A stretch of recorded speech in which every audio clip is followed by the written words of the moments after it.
un arbre et que je lui tronçonne les grosses artères. Tout ça pourquoi? Je vais perdre quoi, une journée, 2 journées à le trouver. Après il faut que je le bute et après je vais finir 15 ans en prison, tu vois, pour 400 balles. Ah, laisse tomber. Le calcul n'est pas bon, Kevin. Le calcul n'est pas bon. Donc, tu sais, moi j'aime bien la bricole et tout. J'ai acheté celle-là, c'est une E39, c'est une BMW E39 de 1999, je crois. Tu sais, c'est le moteur M57 D30, je crois, si je dis pas de conneries. 183 chevaux, c'est la phase 1. 3 litres diesel, tu sais, de chez BM. Bref, le bête de moteur, tu sais. Que tu retrouves dans les patrols et tout. Les mecs qui font des prépas de fou avec ce moteur et tout parce qu'il est réputé fiable, quoi. Tu peux lui balancer des stages 1, stage 2, stage 3 dans la gueule. Apparemment, moi elle est rien du tout, moi, elle est basique. Mais apparemment, elle supporte très bien le coup, tu vois. Moi, toujours sur le bon coin, tu sais, en train de checker si je peux pas voir une nouvelle voiture, un truc, tu vois, une bonne affaire, quoi. La dernière fois, j'ai acheté une E39 525 TDS en touring. Donc stylé, tu vois, 300 balles, j'y vais. J'ai dit, je la prends. Les couilles, au pire, je vendrai des pièces, tu vois, et si vraiment j'arrive pas à la refaire et ça. J'y vais, je l'achète, tu sais, on fait les papiers, le mec était en règle avec les papiers, tu vois. Je la ramène à la maison, des galères, pompe de gavage, machin, je fais le petit entretien et tout et tout. Il manque un peu d'échappement, je m'aperçois que le bas de caisse il est rouillé, un truc de malade. Bref, voilà, je m'aperçois que ça va pas le faire. Que là, entre mon temps, le prix des réparations et tout, là clairement, là je peux pas gérer, c'est trop. Du coup, je la revends. J'ai pas fait le contrôle technique, j'ai pas fait la carte grise évidemment, et je la revends, je me dis, pour pièce, parce que de toute façon, c'est trop cher à réparer. Il y a des mecs qui arrivent et tout, ils ont l'air réglo, tu vois, ils ont l'air clean. Le mec qui vient avec le plateau, avec son pote, il me dit ouais, moi je vais faire de la piste et tout.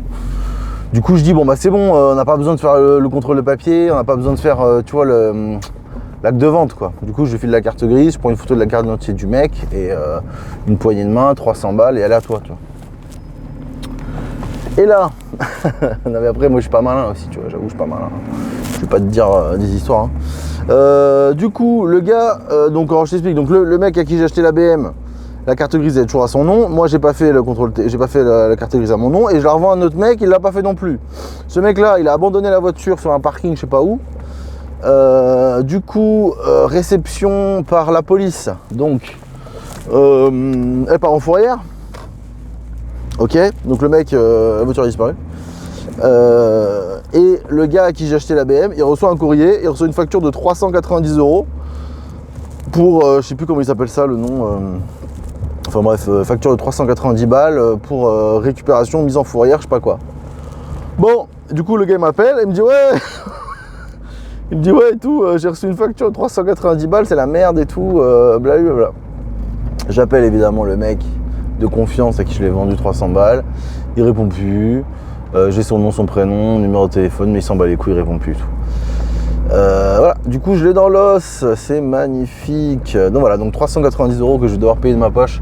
De toute façon, moi je vais pas emmerder, je vais payer, hein, parce que de toute façon, franchement, à quoi ça sert d'aller chercher le type là, de ta 2 heures de route, faut que j'essaie de choper son adresse, faut que je le sangle à un arbre et que je lui tronçonne les grosses artères. Tout ça pourquoi? Je vais perdre quoi, une journée, 2 journées à le trouver. Après, il faut que je le bute. Et après, je vais finir 15 ans en prison, tu vois, pour 400 balles. Ah, laisse tomber. Le calcul n'est pas bon, Kevin. Le calcul n'est pas bon. Donc voilà, donc je vais opter pour payer, faire le bon Samaritain. Et voilà, ça me servira de leçon. Et puis vous aussi, les gars, là, hein, comme ça, ceux qui regardent la vidéo, si vous êtes aussi stupide que moi, eh ben, évitez de faire ça. Voilà, parce que c'est un peu relou, quoi. Allez, bisous.